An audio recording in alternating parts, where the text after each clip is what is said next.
What's up, truth tellers? It's your girl, Sarah Fontenot, host of the It's Giving podcast. Did you miss me? If you did, please let me know in that chat box. Hashtag givers if you're one of them. I've missed you guys, but we're back. Welcome back to the show that doesn't bite its tongue and for damn sure doesn't beg for permission. Now, if y'all know me, you know that.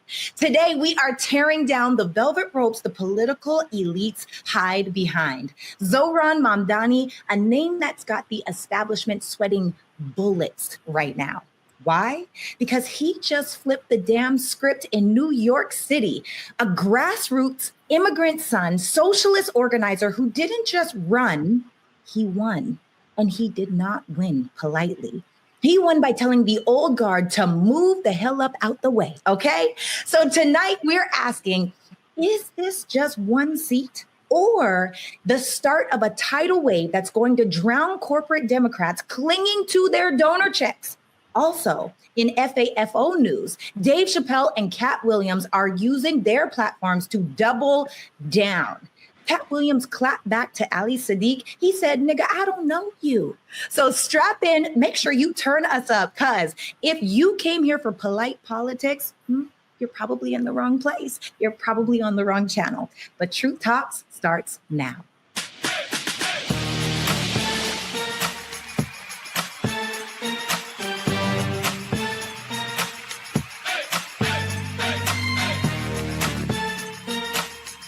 Are y'all ready to roll? Let's go. Wow, Dr. Sarah Fontenot coming in hot. Wow, Canada, stand up. How are you, my sister? It's been a minute. Are you good? I'm so good, so blessed, so happy. And I missed you guys, okay? This is my Truth Talks family. I'm so happy to see you guys. Oh, that's so nice. Welcome back, girl. Welcome back. Dr. Cheyenne Bryan is here as always. How are you? I thought Sarah was going to introduce me, but I'll take you in the meantime. What's up, Truth Avengers? It's your favorite doc, Dr. Bryant. Still don't like Torre, but let's see if you can convince me to feel a different way this episode. But yeah, I can't wait to get into some really good, unapologetic, strong opinions. That's okay. You'll win over eventually. And there's also somebody else. I haven't seen you in a while. What's your name, sir? I typically go by Torre, but you can call me Dimitri. It's a pleasure to be here. I feel great. What have you been doing? You guys look great. I've been doing a lot, I've been here and there. I've been doing God's work, wherever he pushes me is where I go. So he got me here today. Love to hear that. Let's get into it today. Number one trending truth, Katt Williams. Oh my God, the beef that's got the comedy streets buzzing. Katt Williams dropped an FAFO bomb on Ali Sadiq with 5 words that cut super deep.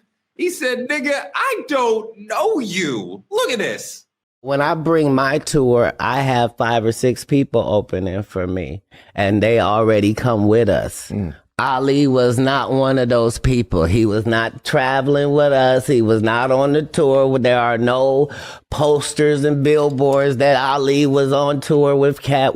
That does not exist. It was just for this venue because this is the venue he had pull at, right? So he thinks as a guy opening the show that he can come out to Every Day I'm Hustling by Rick Ross and come do his set to start the show when me, the headliner, is coming out to the same thing. I'm not even at the venue. It's my people telling this nigga, you cannot come out to that, nigga. What is Katt show? And he's telling the comedians, y'all ain't even gonna be able to follow me. I come to do 30 minutes and I'm gonna kill. And like, by the time I get to the conversation, like,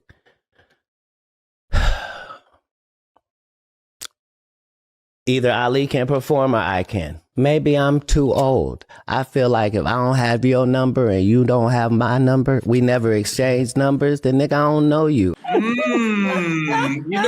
Dimitri, there's comedy etiquette as far as you got to respect the headliner who's giving you that job for that night, because Ali will probably be on an open mic or some shit if Katt ain't there letting him jump on his set for that night, opening for that. But the other thing is that there's just like respect as a human being, as a man. That's my song that I come out to. So you're just gonna come out on my song? Like, that's my established thing that I do. So it's kind of disrespectful. So, I mean, like, you know, some people might say, oh, Katt is gatekeeping, but I think Ali's going way too far here.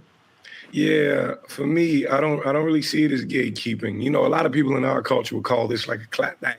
But I think when you actually break down what a clapback is, it's just like a boundary with a little bass in it. You know what I'm saying? Just a little bit of bass. And a lot of times that's really the only language people can actually hear.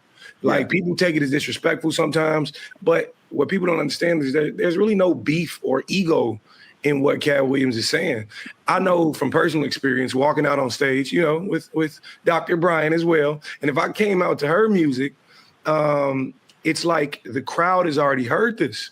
You're trying to rile the crowd up. And if I'm that, or Dr. B, we're going to say, because I took her music, I'll be the Ali. I came out and I took her music. It's a lot less appealing when she comes out. And I absolutely understand the point. I don't think you really get to attach yourself to somebody who's been in this industry for this long and try to pull something from them, because your name eventually becomes the currency you seek, and you feed your family with this. And as we know from Katt Williams, he's always put people on. I think he's speaking exactly what he needs to speak. And if you don't know him, brother, he don't know you. Yeah, I mean, Doc, you go on stage a lot. Those little things you do when you're coming out, the music, you know, just the way you present yourself in those first seconds with the audience is an important part of the whole conversation, the whole event you're going to do. So if the performer ahead of you, be it Ali or Dimitri, steals your walk-in music, that's disrespectful. First of all, it's disrespectful. It's unhealthy competition. Okay. And it's clout chasing to me. It's like, first of all, listen, we are all here because Katt Williams is pulling us in. He's the headliner. Sit your ass where you go, which is on stage doing your set. 48 laws of power. The first law is never outshine the master, straight up. And the master is just whoever put you on, whoever has booked you, paid you, or got you there. You can ask questions, but it better not be with the intent to outshine or disrespect. That dude has you on his show. What are you doing? One, and then two, the thing is this. You not Katt, bruh. Be you. You got your own brand. You got your own audience. We are here to have you grab a different audience that can expand what we are doing. I'm not hiring Sarah on to be a doc, straight up. I need Sarah. I need her audience. I need your brand. I need your personality. You're not here to impersonate me. Please don't do that. So you walk out to what you walk out to. I do what I do. And if you don't know, ask fucking questions. So you understand how things go. What was the law from the 48 laws of power you said that applied here?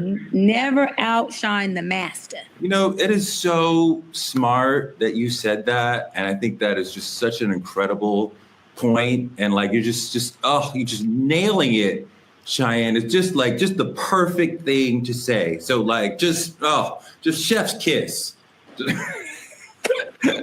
But Sarah, there's another aspect to this. I think that Ali is sort of clout chasing, trying to put himself on Katt's level in that moment or something. Like, what else is going on here? Well, first and foremost, I wouldn't know who he was until Katt said his name. I had to Google this man. I was like, who is Ali Siddiq? What is he talking about? Literally had no idea. And no shots are fired. But the same way where someone could get offended by that, I don't know him either, you know? And I do feel like as soon as you say Katt Williams' name and Katt Williams then turns around and says your name, that is a form of clout chasing. It could be seen that way because anybody that Katt talks about, everyone starts Googling, me included. Who is Ali Siddiq? I did not know this man. And so for him to get to a space where he even almost put himself on Katt's level, I think that's a little laughable, but hey, so is life. I mean, you kind of want to Google out of the situation, but also Katt just told you, I don't rate this man. I don't care about this man. I don't know him. I wasn't at the venue when he was doing his show. I don't care about you. I don't find you funny. You just happened to be on my show one time. So even the way he's mentioning him One is time. a way to diss people, which is not like bringing him into the conversation.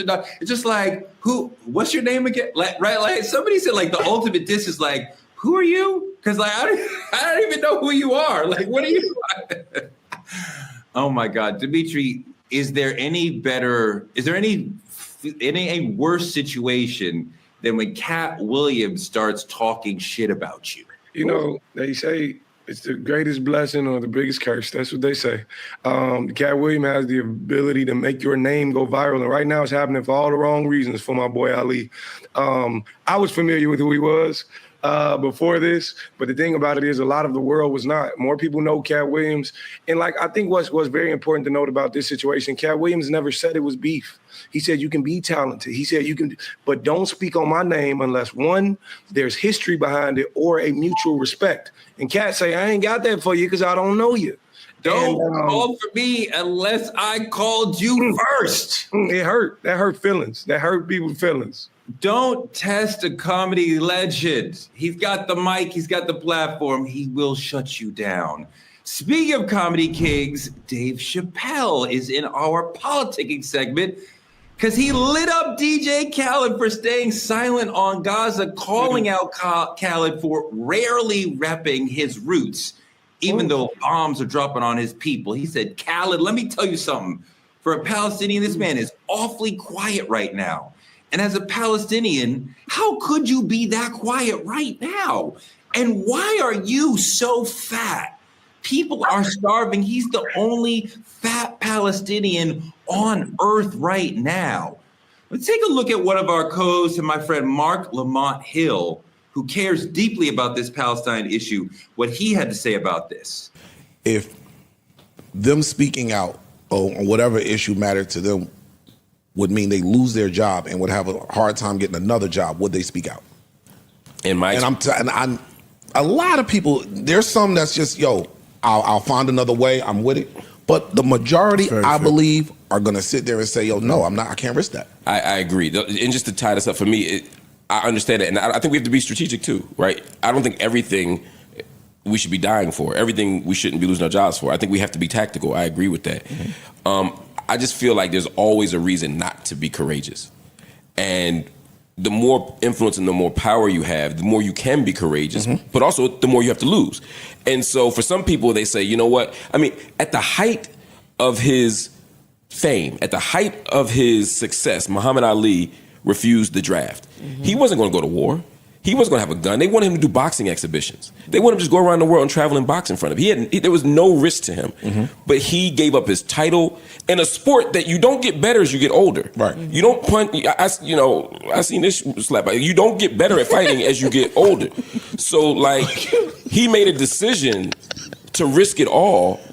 Because a principle mattered. Sarah, you might say that it's not fair to expect Khaled, who is not necessarily a political thinker, or any particular celebrity to carry the weight of entire people. But the Palestinian situation right now is a particularly challenging situation on the globe. These people are going through genocide. And part of the problem is not enough people are standing up for them. Not enough governments are recognizing Palestine. They don't have enough political power to stand up to Israel and America, who stands behind Israel in every war crime that they commit against the Palestinian people. So we need as many people as possible who are pro-Palestinian, like me, like Mark, to stand up and speak on these people's behalf, because they don't really have the same ability to speak to media the way that we do, the way that Khaled does. And I'm not saying he needs to write his own song for the Palestinian people, but he should be saying something. And even when Chappelle says, you are a fat Palestinian, it's funny, but it's not really the same ad hominem sort of dig, because it's like, these people are starving. There are hundreds of thousands of children starving in Palestine, and you're fat? Like, send them some money. Like, what are you doing? Oh, that's so challenging. And this what's happening in Palestine is so sad. And I think that there's a lot of people that don't really necessarily understand the true hurt that's ran for as long as it has for so many decades, right? And I can honestly say I don't even know all of the ins and outs of everything that's been happening, but I have been paying attention to what's happening in the news today. And so for me, when I think about a celebrity and what they think, I'm over here like, if this man being in the entertainment industry, which is mostly ran by Jewish people, a lot of Israeli and Jewish people, starts to then fight back, what happens to him? And I feel like we as a people have this issue where in America, we want to fight for everything, and thus we don't fight for anything because we've spread ourselves too thin. And I don't think that we can allow for us to put all of the pressure and expectation. He's one man. Yes, he is a wealthy man. Yes, he is a successful man. Yes, he absolutely has power. Could he mention something? Yes, I'm not saying that he shouldn't do that.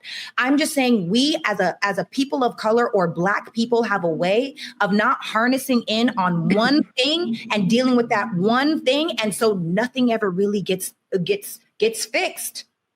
That's one thing I want to push back on. You're correct in saying there's a lot of Jewish folks in the entertainment business and the music business, but in this particular chapter of Israel and Palestine, which you're right, has been going on longer than all of us have been alive. Right. There are more Jewish Americans now who are saying, I disagree with Israel. I think Israel is genocidal. I think Israel is on the wrong track and making us as American Jews less safe. There are more Jews now who are saying that than ever before. Mm-hmm. So I don't think Khaled or anyone can say, well, I'm afraid of what American Jews will do, because a lot of American Jews agree with us, Dimitri, on that the Palestinian people are suffering from genocide. Yeah, I do agree with that. And at the same time, I'm very close. One of my closest best friends is in the industry. She's an Israeli and Jewish woman. And I do know the fear that she has explained to me based off of being raised in Israel, now being here in America. And I do know that if you've only ever heard hate, if you've only ever heard fear, oftentimes that's the mindset that you adopt. And so I think it's just too easy to assume, because you have to remember, and I think that all of us could probably agree, that more people will fight for their belief than the truth. And sometimes the belief is rooted in hatred or rooted in fear or rooted in abandonment or whatever the story could possibly be. And so I think that it's really hard to tell a man to go and fight against the entire community, fight against whatever it is, saying whether it's right or wrong, when people are more rooted in the belief that they may have. And we don't know what beliefs people have instead of what might be the truth. The truth is what's happening is sad. It's terrible. I wish that it wasn't happening, but it is right now. And you don't know where people stand. Yeah, part of what you're touching on, and I want to get Doc in here, is this notion that Israeli people feel like and are told that they are the victims and that they are under attack. Mm-hmm. Which nation in the Middle East attacked Iran, Syria, Lebanon, Gaza, and I'm forgetting two of them. Israel has bombed 6 nations in the Middle East over the last year, and they're committing a genocide and war crimes and apartheid in Gaza. Israel is the greatest and most bellicose actor in the Middle East. So the fiction that they are afraid of all the other nations is just made up so that they can justify morally the continued military attack on every other nation in the region and continuing to tell every other nation, we are expanding. They are occupying 3 other nations in the Middle East and want to continue expanding. Doc, of course, the other nations in the Middle East are and should be scared of Israel. So getting back to DJ Khaled, I think that there is race, and I don't think there is race and there's culture. Race-wise, he is a Palestinian, okay? Culture-wise, he doesn't identify with that. Culture-wise, he actually identifies with the Black culture, straight up, everything about him. So I believe that there's not even anything in him that says, let me go advocate for, use my platform for, let me speak against or for. In what we're saying, his people, I believe the Black community is what he identifies with, his people. Okay. And this is why I always tell people that you have to look at the different moving parts of a person's makeup. Race wise, I am a Black woman, Mexican and Creole. growing up as a little girl, I identified more with Hispanic because that's a household I was in. As I became an adult woman, I identify more with being a Black woman because culturally my environment was that of Hispanic culture. So we got to look at people and say, wait a minute, okay, identity, which is culture, and race, which is or ethnicity, which is where you're born or what your bloodline is, are two different things. No, and yes, we can try to hold them accountable by saying you're Palestinian, and so you're supposed to fist pump and do these things. But if that man doesn't identify with that, and two, what if he doesn't have culture competence on anything of what you just spoke about, Torre? What if his level of culture competence is just watching it on social media going, oh shit, Israel's bombing my people. No, so he doesn't feel like he has a dog in that fight. I think it's a really smart point that we might be expecting more from Khaled than he is willing or able to do because this is not the culture that he identifies. I think that and you, the way you filter through yourself, I think that's a really smart point. Dimitri, what do you think around, let's stay for Doc? I love that Doc brought it back to Khaled because this issue is so deep for me. And like the inability to criticize Israel for like years has been like killing me. And now we understand as a nation, like criticizing Israel is not anti-Semitic. So I'm like, all right, let's criticize Israel. And nothing I said was anti-Semitic. But we're supposed to be talking about Khaled, and Doc brought it back to Khaled. I appreciate that. So let's stay on the Khaled trade. And what do you think, Dimitri? Doc, I love the narrative, and I think it takes a very self-aware mind to even make that observation about DJ Khaled. But I think when I think about the standpoint of what Dave Chappelle is actually trying to say is that regardless if it's identity or culture, DJ Khaled hasn't stood for anything. DJ Khaled has stood on the necks of all these people who's pushed him up in the entertainment industry, and you weren't here for Black Lives Matter either, brother. Whether it was culture Dimitri. Or whether it was Gaza, you didn't stand up for anybody. And all I'm saying is sometimes real is revolutionary. It's the reason I love Dave Chappelle for what he brings to the table. He's not here just to make you laugh. He's here to make a keen observation about reality and something that's real. And all Dave Chappelle is saying is if we're not your people culturally and you don't stand up for us when we matter, you're not even standing up for your race. And we've seen it with the Kyrie Irvings. And I'm not sure what her name was, but the young lady who was on Scream, I don't know if you guys remember the latest Scream, she stood up for her race and was crucified because of it. And all I'm saying is Dave Chappelle, who's known for you've seen a man turn down $50 million. He's known for standing for something. Yeah. All he's saying is we have to force our celebrities to stand for something, whether you tweeting it or whether you making a post about it, whatever. You can silently support through funding. Like there's a million different ways. Even Muhammad Ali. You get what I'm saying? And I think that's all Dave Chappelle is really trying to say is that you stand for something or you like said, ball for anything. Yeah. We talk about this a lot with my wife that the younger generations, especially, the Zoomers, are saying, what do these corporations and these celebrities stand for? And I want to at least know where you stand. And there was a previous era, the Michael Jordan era, let's say, where celebrities said, don't let them know where you stand so you won't lose people. And now, people like Dimitri are like, no, I want to know where you stand. And if you don't stand for something, then I don't respect you for that. So at least own some position. You can't just own nothing. And we're like, so Khaled's silent on Palestine, you silent on BLM. All you want to be one of the Black people, but you were silent on BLM. You got to talk at some point. You got to say something.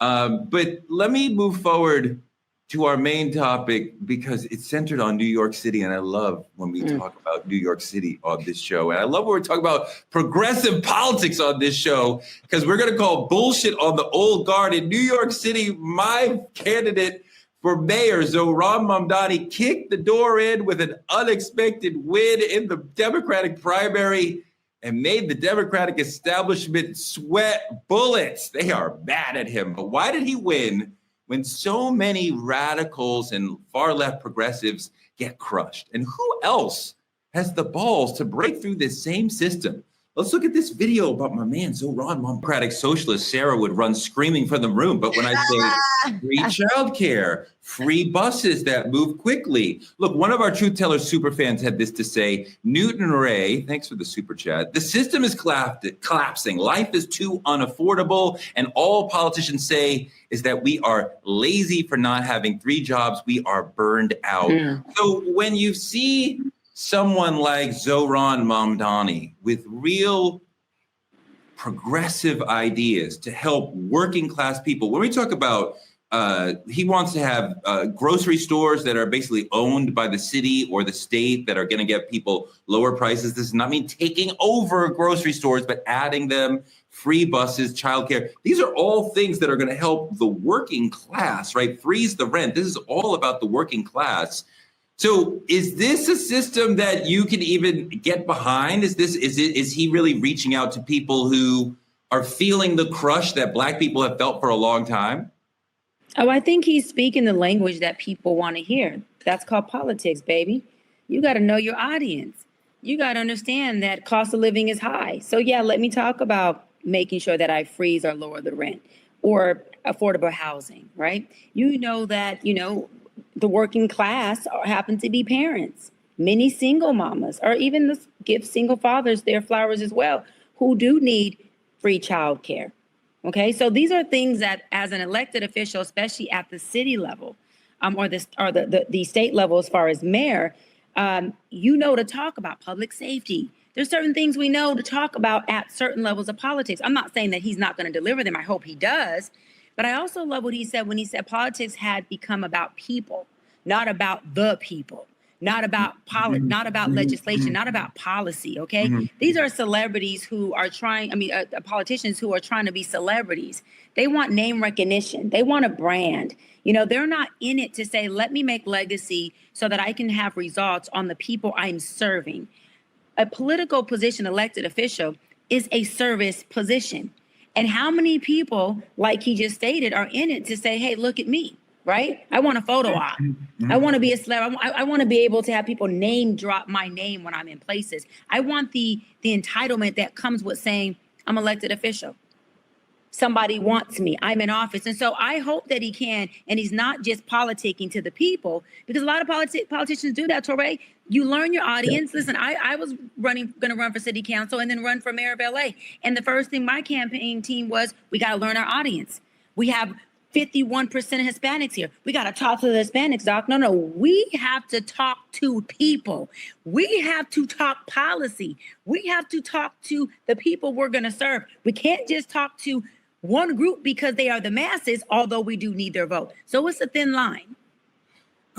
Sarah, what do you think about what Mamdani's victory says about what's going on within the Democratic Party and the old guard not being able to really serve the people in the way that it used to? Because he beat Andrew Cuomo, which is, the Cuomo name in New York politics is gigantic. So this was a massive upset. Yeah, I think he's like Dr. B just said, he's speaking the language of the people. And more so, he's being so intentional, because notice that he was having that conversation on The Breakfast Club. The audience of who listens to The Breakfast Club, this man is being intentional about saying a message. But you know what? How many times have we seen people come in on their white horse and say that they're going to save, the middle class or the lower class? We're going to have childcare. We're going to make more money. We're going to make this free. We're going to create this access. And then they get in and turns out it's just a Trojan horse. How many times are we going to get duped from the beginning? So honestly, I don't know that I can necessarily believe everything that he's saying. Honestly, the first thing I thought of, he's saying this on The Breakfast Club. I'm like, oh, this man is intentional. This man is calculated, and this man is strategic. And one thing about Black people, we're passionate. We are a very passionate people, and I feel like that might be a big part of it. Well, and Sarah, Black folks call shit out. That's one thing we are good for. We will call each other out. We will call your ass out, and we will let you know this is a wolf in sheep clothing. And I'm not the sheep that hears your voice. Right. When it comes to leadership.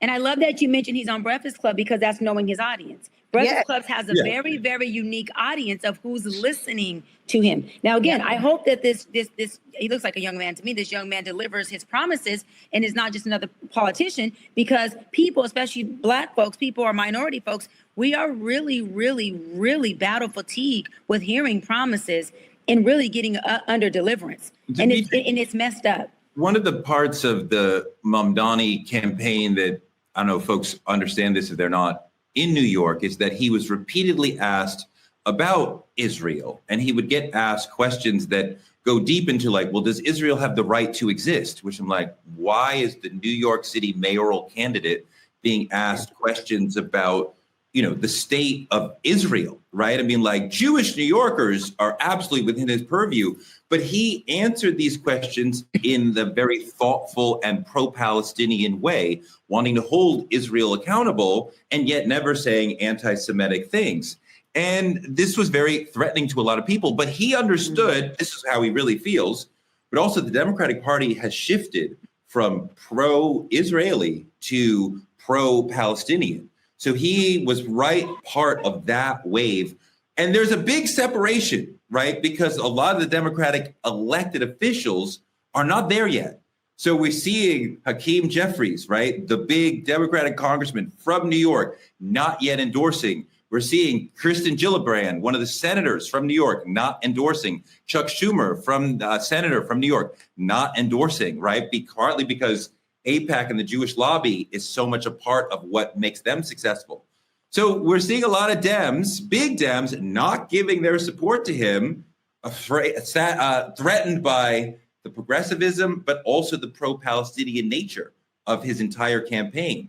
So how far do you think the establishment will go to stop him, or will they eventually say, okay, let's support him?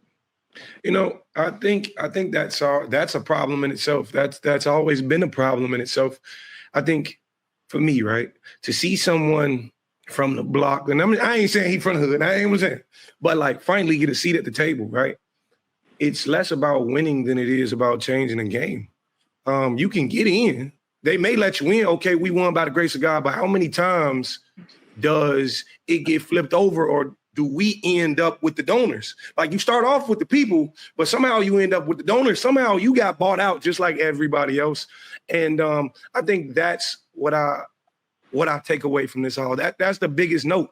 I think I love what he's saying. He said things like the world doesn't need billionaires or something to that degree. And I think, listen, I'm with you when you're right, but my problem is we clap so loud when we finally get there that we stop holding them to these expectations. These people get bought out quickly. So all of these things and all of these rallies and everything, he got people yelling here and there, it quickly turns over. And we've seen it. And I ain't going, there was only Obama got in, and we were so grateful Obama got in the presidency. But then the moment he got there, he couldn't do much. They wouldn't let him do it. We changed the healthcare system in America, Dimitri. So we didn't. He did a lot. So he did a lot. That was massive. It was, and I'm not to discredit, you know what I'm saying, what he did do, but there was a lot more that needed to be done. There was only certain rules he could oblige by. And I think that's the biggest point. You have to play their game unless you flip the game over. Right. And this is my thing, though. When he's saying we don't need billionaires, see, this is the problem that I have with Dems, because they want to spoon feed people and tell them they don't need money. But let me tell you what it takes to put the food in the spoon that you're feeding them with: money, because money creates resources. So again, now you're feeding a group of people a false narrative by saying, I'm going to freeze the rent. I'm going to offer free childcare, which is great. Not against it. Hold on. And then I'm also going to figure out how I can do these other free things. Free stuff comes from government assistance. That's still spoon feeding our community. At what point do we help our community get the spoon, dip it in a pie, and feed themselves, which is called interdependence? And so again, that is an issue when it comes to the Democratic Party, where I do see Republicans saying, wait a minute. I understand help and assistance, but damn it, at what point do we teach the people to not just get to the well, to drink the water, become ownership of the well and the water, and then start up this strategic generational wealth and political strategy so that we don't have to try to get people to move us into position. We have a strategy and a collective where we know who's next in position. I have a big problem when people dissipate the main thing that creates resources, y'all, which is money. Wait, hold on. You're conflating two things that he's not talking about. We don't have a problem with money. We have a problem with the hoarding of wealth. Billionaires are hoarding wealth and thus keeping the mass of community, a mass of people poor, below working class, right? I think it's like 95% of the wealth is held by like 1% or 3% of the citizens. Like that is massive income inequality. And it's not about, we don't want money. It's that having a tiny number of people who do not pay their fair share in taxes, hoarding the wealth and making money through, like instruments rather than, investment instruments rather than working. They're not hiring people. They're not making the economy better. They are a cancer on the economy. Go ahead, Doug. Hold on. You said something okay, Torre. So now you prove my theory. It's not about not needing billionaires. You just said the fucking plan. We need to tax them differently. We need to make sure they're investing their billions in a different way. We need to make sure that if they are doing business in any community, how are they contributing to that community? How are they making an investment for the betterment of the collective of that community? How are they, donating or contributing to the programs of these government assistance? If we're going to give free healthcare, if we're going to give free childcare, it's what you said. We do need people with money. We just have to make sure that we hold a different tax bracket, a different accountability, and different bylaws is the wrong word, but rules and regulations around how and what is done. Hold on, not with their money in their household, but with their money when they're in our communities.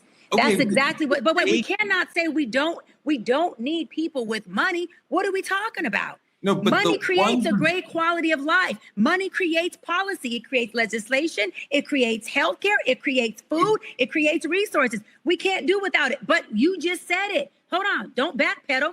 We need to make sure we're holding billionaires accountable so the wealth isn't being something that's concentrated in one area. But I'm sorry, I'm not going to sit here and say we don't need resources because we don't need money because resources take money. I'll wrap on this.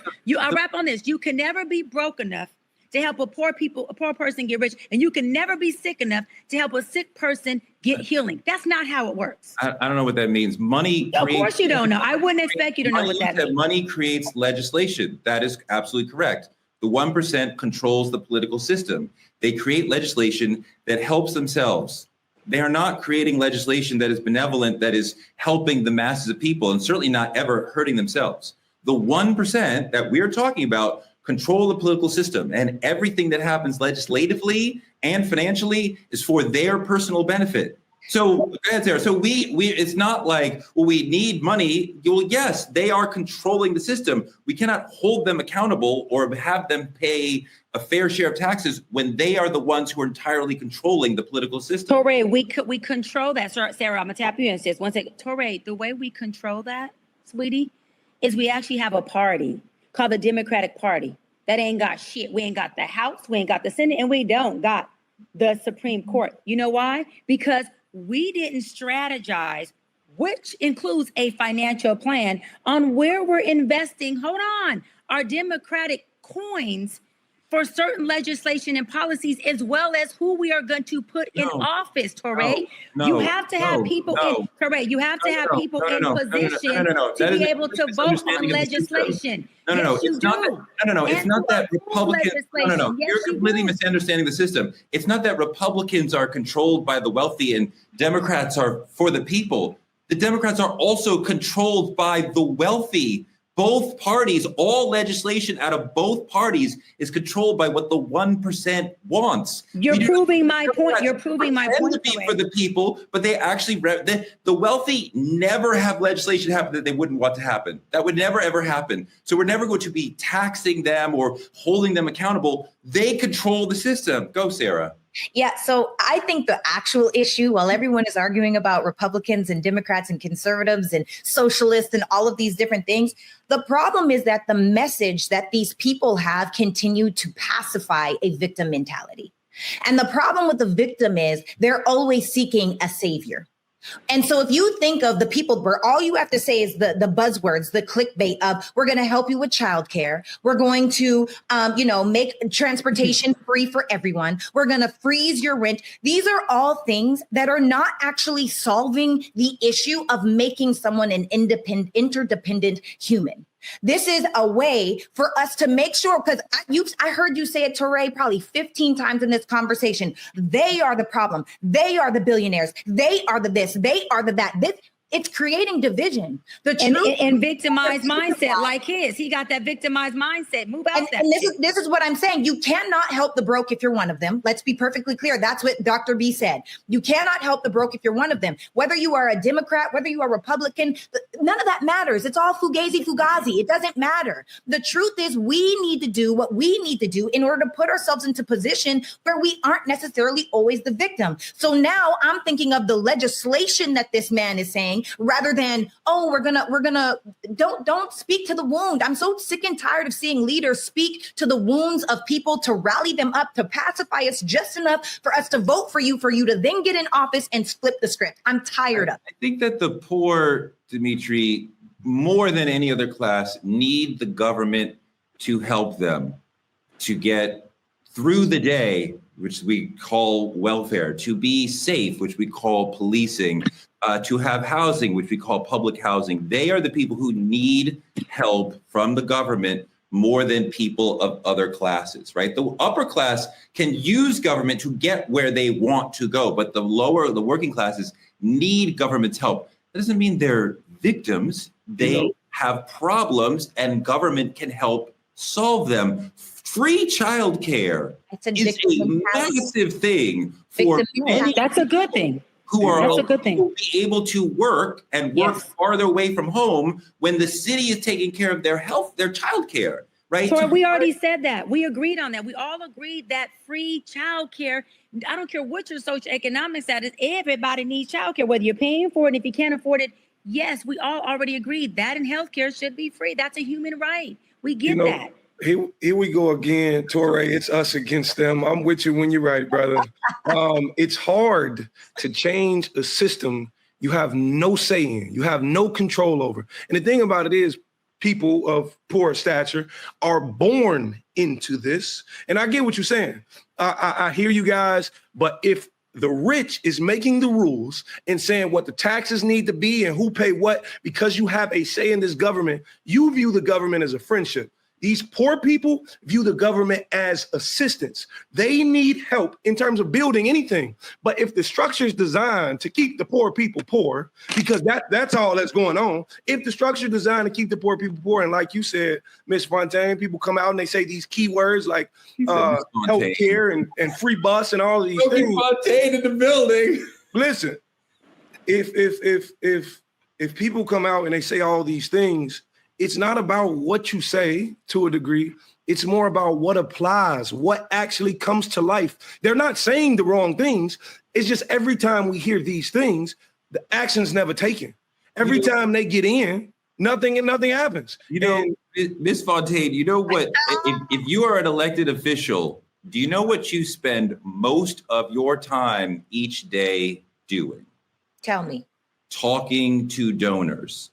And you can't do that from your office so if you are in the House or the Senate, you have an office in the Congress, right? So you could run to the floor, but you cannot make money calls there. So you have to leave and go across the street to a DNC or RNC building where there you can call rich people. You spend most of your day doing that. So then you see where someone like Mamdani, who is a disruptor, who is trying to play the game differently, may run into a challenge when he gets into the flow of being an elected official.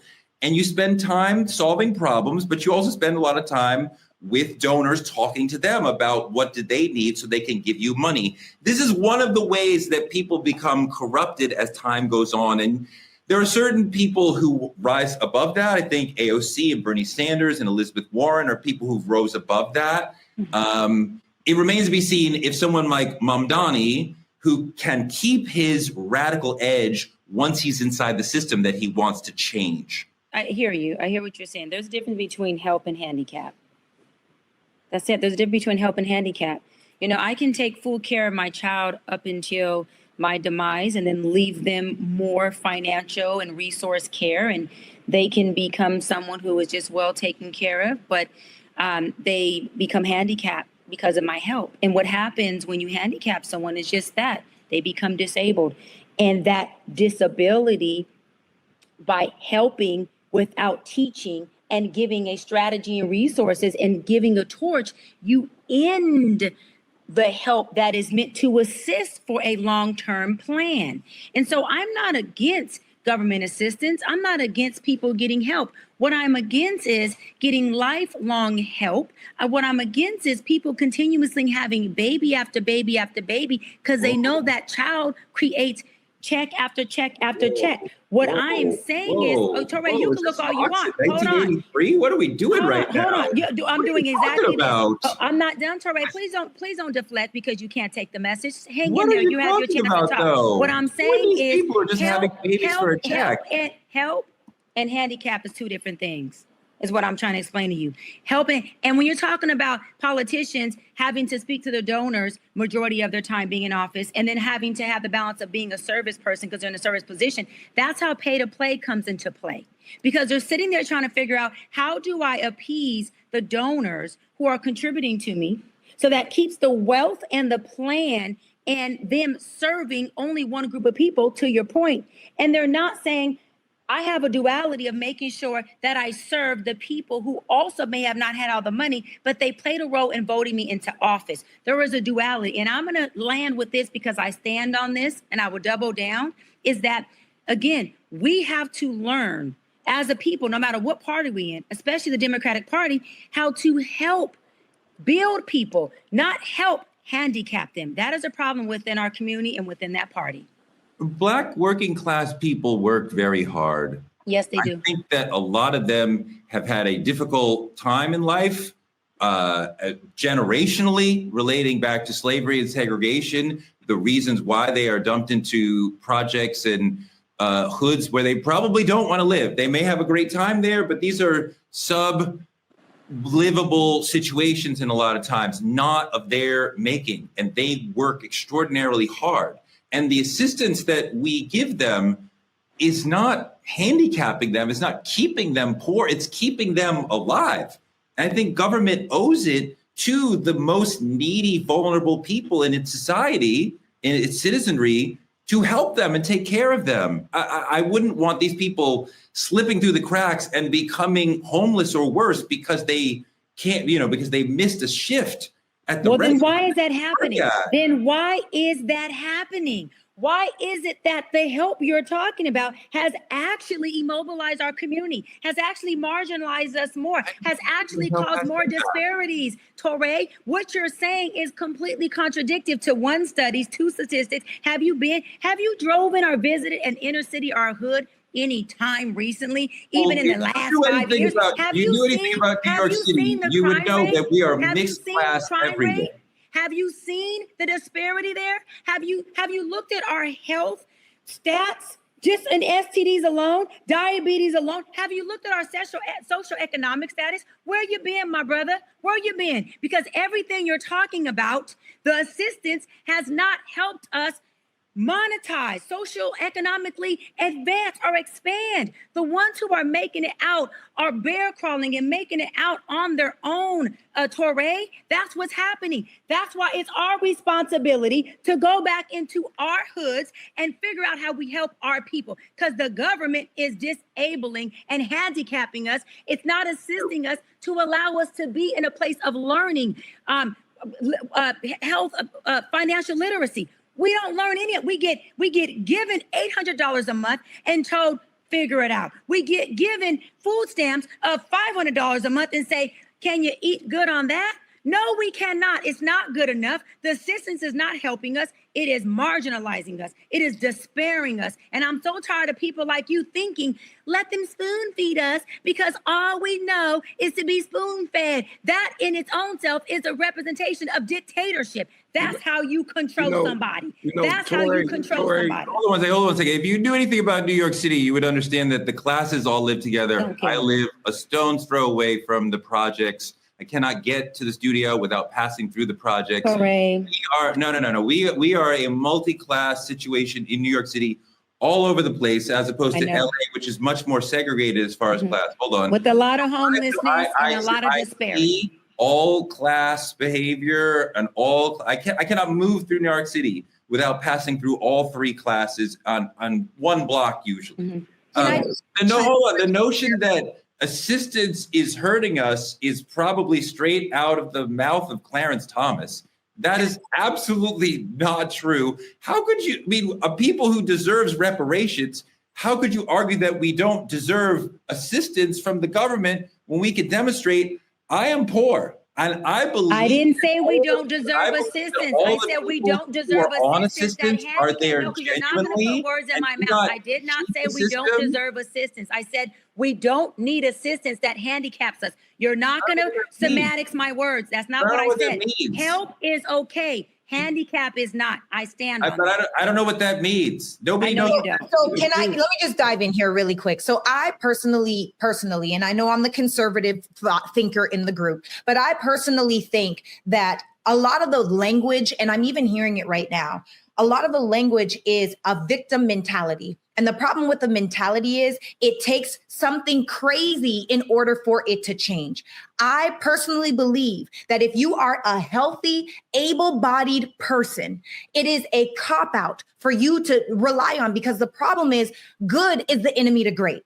Right. And so the problem we're going so off topic, and this is what we do. We don't stay on topic. We don't stay focused so that we make sure that Zohran, when he comes into office, if he comes into office, that he actually delivers on the problems. How about we get wealthy Democrats there are so many wealthy Democrats that are giving him money, that are not trying to manipulate him for power, that are not trying to take advantage of the system, that are not trying to pacify the victim mentality people. Because the truth is, Touré, whether you want to acknowledge it or not, do people have terrible circumstances? Yes. Is poverty real? Yes. Is gang violence real? Yes. Is crime real? Yes. All of these things are the truth. And the truth is, the more that we focus on that instead of focus on the change, we will never get to the change. You continue to perpetuate what you feel most passionate about. So if you're passionately saying, I deserve to have assistance, I deserve to have help. Yes. Okay, great. And also, what's the exit strategy?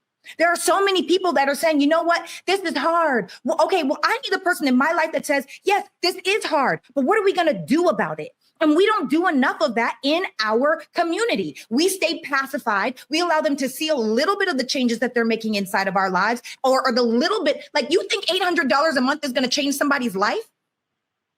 Oh my God. No, hold on. Wait. Please clip that.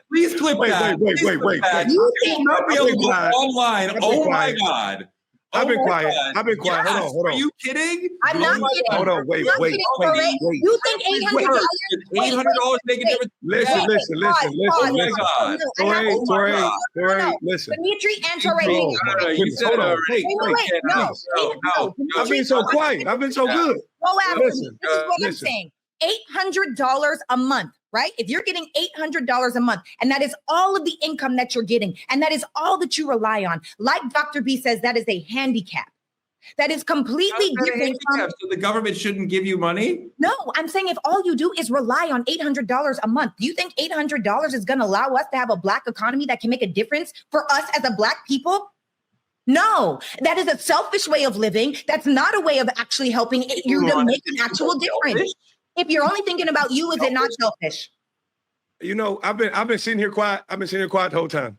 Way back when Dr. Brian asked, Touré, have you visited the hood? I visit the hood. I frequent very, very frequently. And the thing about it is, I think what like you said, with $800 is not going to change your life. But it does help you feed your children. Sure. Help you get to where you need to go. True. It does keep your lights on. There's a lot of things I think we missing. Demetria, where do you live? Hold on, wait. Keeps the lights on, feeds your kids, and pays rent. I was quiet. Hold on. Wait. Let him go. $800 to you, to everybody on here, is a different $800 than somebody in the hood. Two completely different value and amounts of money.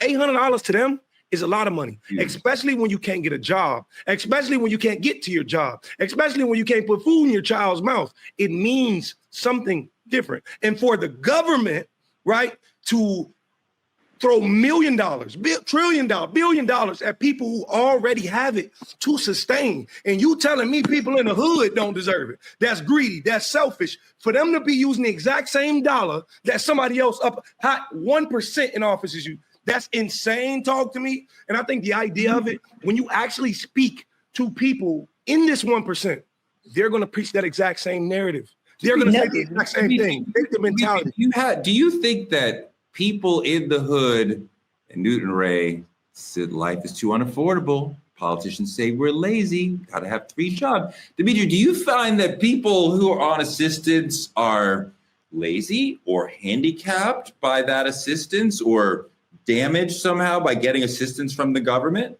No one said damaged. No one said lazy. Wait, because I got to hear no one said damaged. And we didn't say they don't deserve it. That's not what we said. Let him talk. I know some of the hardest working people living in Section 8. I know somebody who working 3 jobs, right? And the moment they reach over a certain amount on their dollar, it's snatched from them. It's gone. Or the voucher goes up and the rent's higher than it's supposed to be. I know some of the hardest working people taking a bus way across the city to pick up them kids because they can't afford to buy a car right now. It's either keep the lights on or so they do what they got to do. I hate this narrative that everybody that's poor is lazy. How about I'm trying to fight an uphill battle and I haven't made it over the hill yet? Yeah. How about the government isn't helping or making it easy for me to make it over the hill? Oh, hold on. You know why they're working 3? Hold up. You know why they're working 3 jobs, Dimitri? You know why? Because the cost of fucking living is insane. You know why $800 is what the government wants to give people in the inner city? Because I come from the hood. Because they know that $800 is not going to touch the cost of living. You know why they give you that little bit of pennies and a little bit of breadcrumbs? Because they know that they won't help you get to the loaf. So you are saying and proving my exact point. Do people deserve assistance no matter where they are if they are at a deficit? Absolutely. But do they deserve assistance that is going to keep them in the breadcrumbs, knowing that they'll never get the loaf? Have them doing just what you said, Dimitri, working 2, 3, 4 jobs, never getting to spend the real wealth, which is with their family, never being able to really parent their kids, never ever being able to get themselves to de-stress because they are stressed out, depressed. Their health conditions are out the water because of them having to work multi-jobs, having to figure out how they're going to get their kids in recreational sports, how they're going to get their kids to college, because the government knows if I give you $800, if I can give you $500 in food stamps, that is not going to be enough for you. So I can keep you stressed out, I can keep you overwhelmed, and I can keep you on system overload. That is what I'm saying is, yes, we do need to help people who need help. We need to teach them how to help themselves at the end of the day, because $800 will handicap the person. Not the person is handicapped for needing it. The system is handicapped and broken for giving us something they know does not even help or touch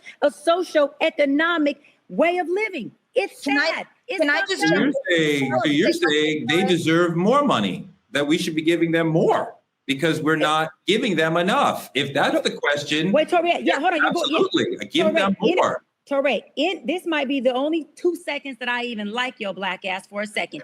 In addition to giving them more, hold on, because I don't believe in giving more without teaching. If I'm going to give you more, let me teach you how to manage money. Let me teach you how to grow money. Let me teach you generational wealth. Let me teach you how you can learn to sustain your family over time. The goal is not to be on government assistance forever. The goal is called assistance. Assist me and then teach me how I take this and expand. Give me some skill set.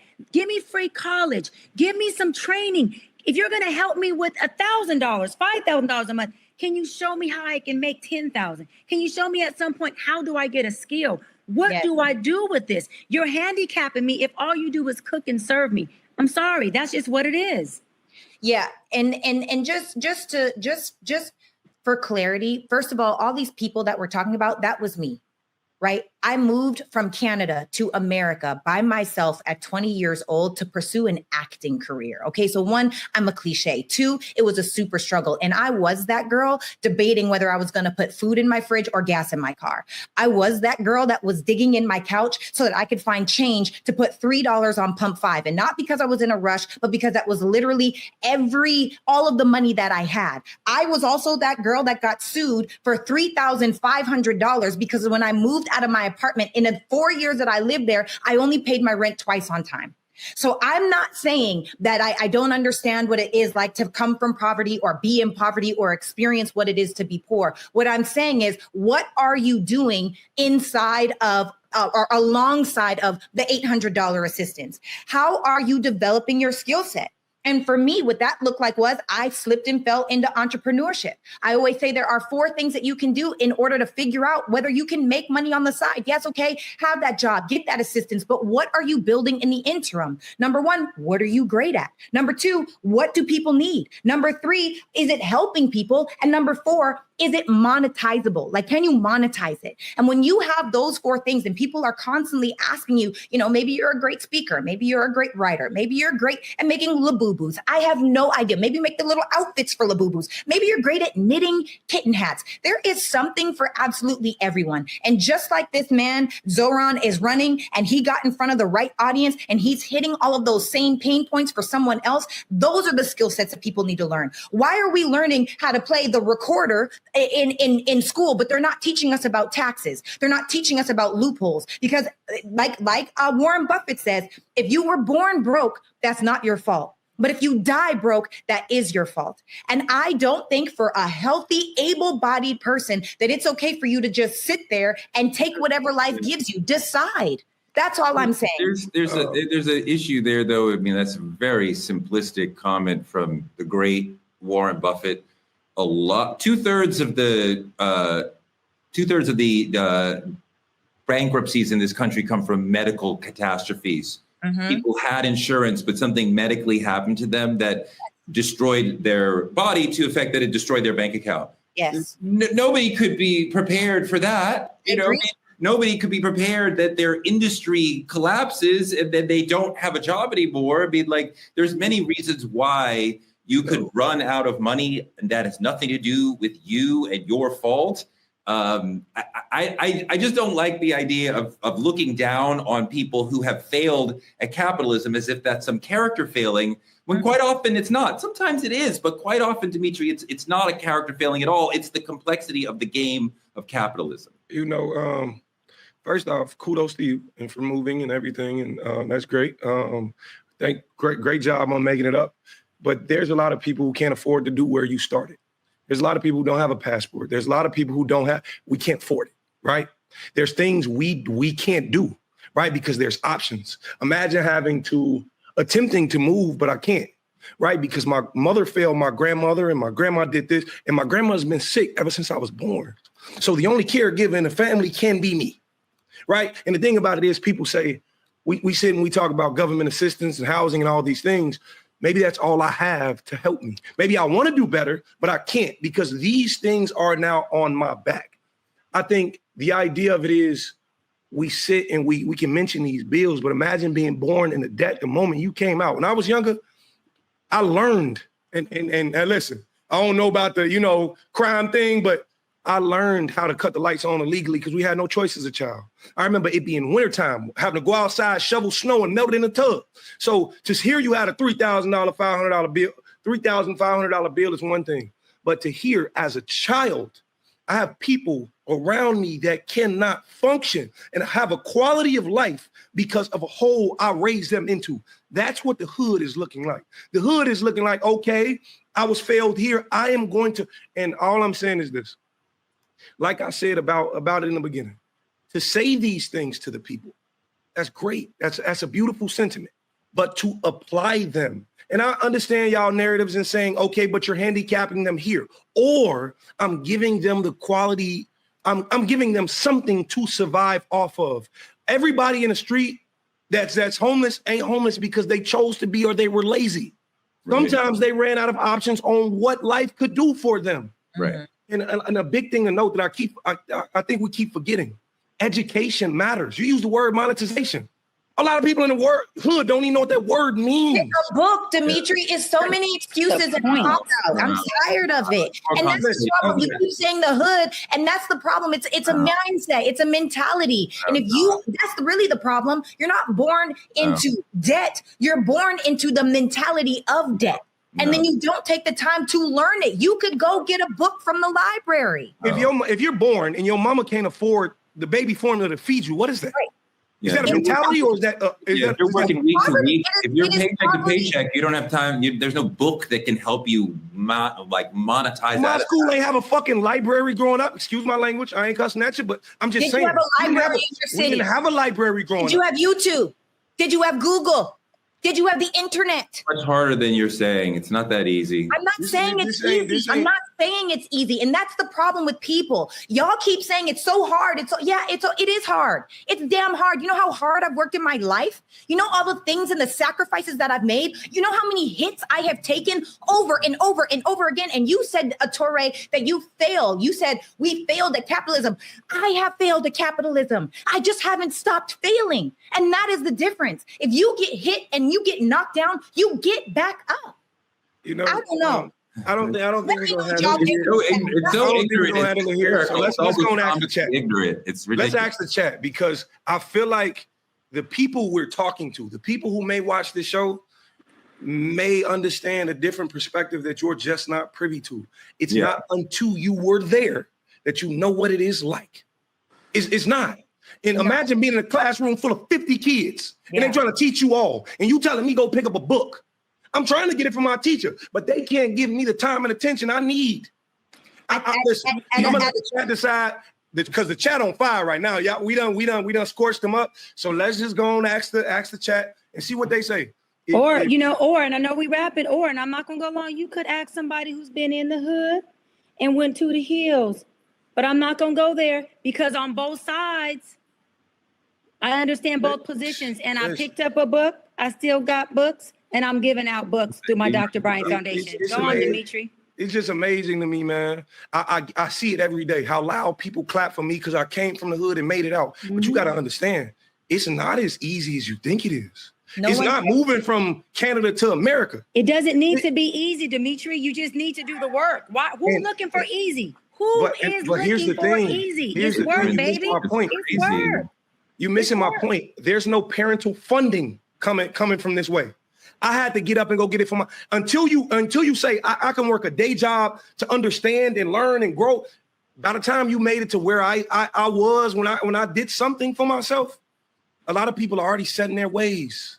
And I think we got to let the chat decide on this one, because man, we got to leave this open for debate. And I would love to have another conversation about this, but I think the exact same mentality we're pushing on the people who are poor is the exact same reason they're poor in the first place. That's just me. But we're going to go and wrap it up. Hey, Torre, if you want to take it away, listen, I am amazed at this episode. Drop it in the chat. Let me know if you're with me. Lovers, I know you're there. Please give stories and explain what your narratives and what your perspectives have been. How was you raised? Do you think you could have been a millionaire if you came from nothing? Please explain it to me, because I would love to know. So here we are. Zohran's cracked the door open, but the question is, who's bold enough to kick it off the hinges next? We saw Stacey Abrams galvanize Georgia. That was so exciting. She flipped the entire state. I love her. And then she got pushed aside.